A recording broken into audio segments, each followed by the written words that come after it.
Generations of my family have lived along the border, and so a lot of the inspiration for me thinking about and exploring space and place has to come along with the conversation of what it means to exist as somebody with Mexican heritage along sort of the borderlands.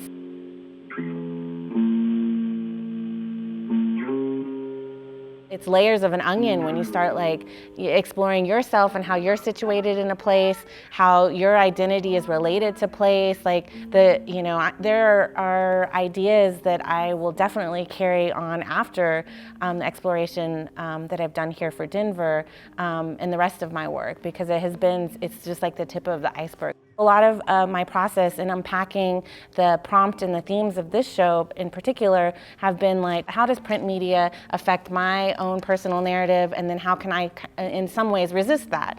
So I find using the collage images in a way helps me unpack and sort of confuse all of those images that have been presented to me or that I have tagged on as part of my identity and jumble them up. The way that I work with paint and collage and paper is very non-representational, so you may not recognize an image right away. It's kind of a jumble of information, and I think that really goes hand in hand with the multifaceted way people self-identify or identification is imposed on them. These 5 works all come together under one title, which is We Were Not Always Fallen from the Mountain.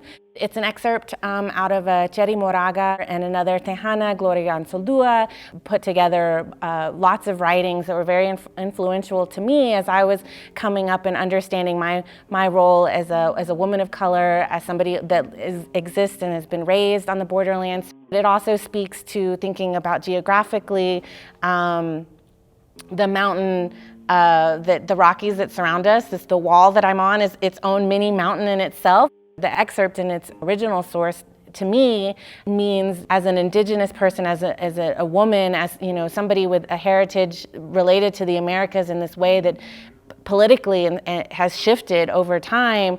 We weren't always a marginalized population. And so you have to remember that when you are thinking about yourself in the world. You can rise again. You can rise to the challenge. So I know it's a little bit poetic, but I really love it, and I think about it a lot as I'm making this work and am challenged daily. I'd love for people to read into it a little bit more and see my perspective. You're working with contemporary artists, you can ask them directly, what are you thinking?